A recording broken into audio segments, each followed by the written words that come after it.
So I wanted to give you a quick little update about the TyrePal system that I bought back in April of this year. So I've been using it all throughout the summer, and I bought the system, this little system here, and I bought two monitors. I can use one for the motorhome tyres and one for the car tyres. Now when I'm towing the car, I leave both monitors in the motorhome, and when I'm driving the car solo, I can take one monitor out of the motor and put it back in the car. So that brings me to the drawbacks of the system, and the first drawback I can think of is I sometimes forget to take the monitor for the car and put it in the car when I'm driving the car solo. They tend to lose a little bit of pressure each month. I reckon between 3 and 5 psi each month. Now I think, and I've heard that that is a sort of a fairly standard thing, that they do lose a bit of pressure over what you would normally lose in your tyres.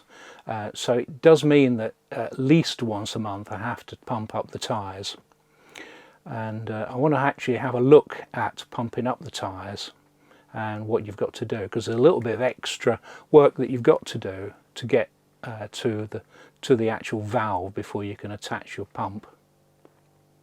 So to check the pressures, you have to get the tyre sensor off, and to get the tyre sensor off you have to take the little rubber boot off, and then you can get to the lock nut behind the tyre sensor, undo that, and then you can unscrew the tyre pressure sensor, and then you let a bit of air out doing that.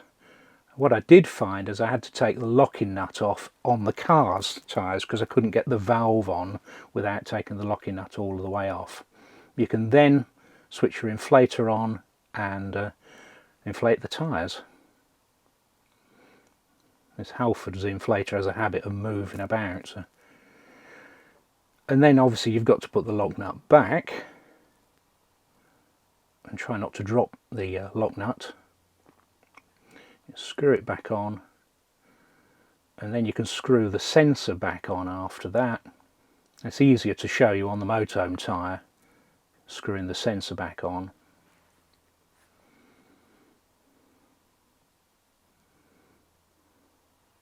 And you'll screw the sensor back on, and then you have to tighten the lock nut up against the sensor, remembering that you're actually undoing the lock nut and not doing it up.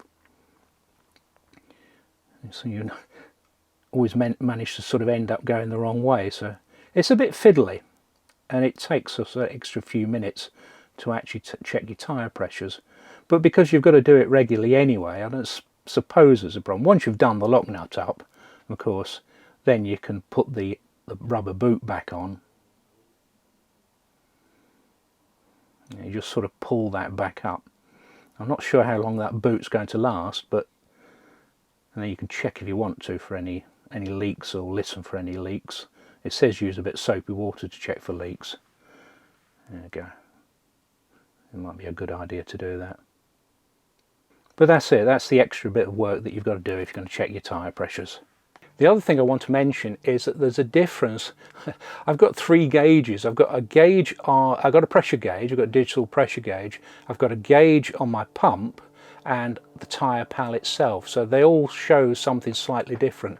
But my digital tyre pressure gauge tends to agree more with the TyrePal than it does with my pump, which seems to underread by about 6 psi. So at least I know I can rely fairly well on this. It's fair to say that none of these gauges are absolutely accurate. Even TyrePal admit that theirs could be about 5% plus or minus. And it also depends on the temperature, the air pressure, and all sorts of factors like that. But it does mean that I can see at a glance what my tyre pressures are.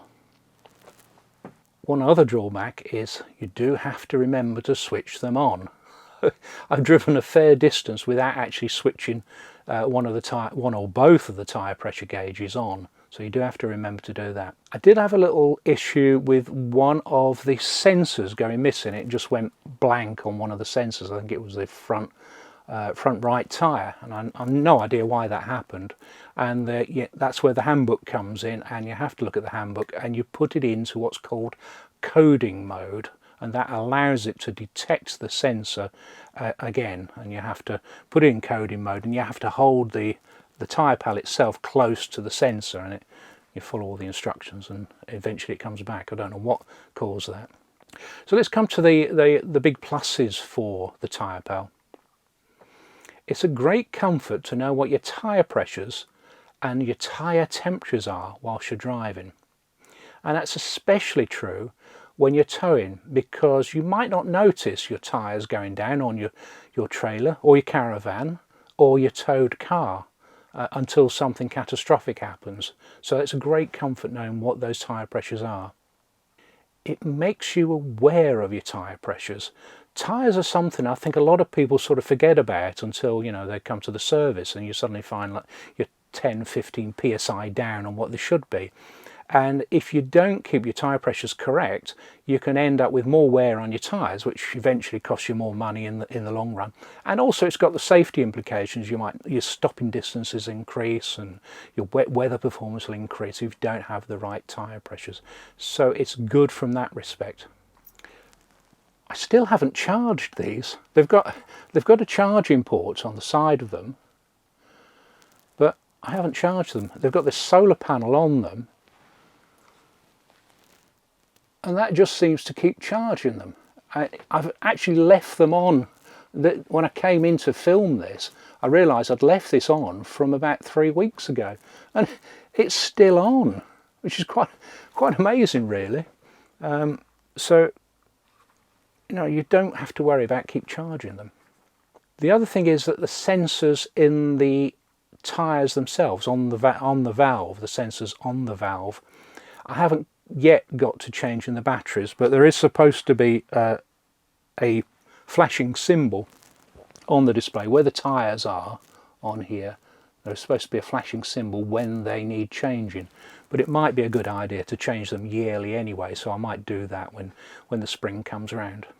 So that's it for this update. Hope you found it useful. If you're considering buying a TyrePal, I bought these direct from TyrePal, from the TyrePal website. I'll leave a link in the description below so you can check that out. And if you haven't seen the previous video, I'll leave a card at the end of this video so you can have a look at that. So thanks for watching, and we'll see you soon.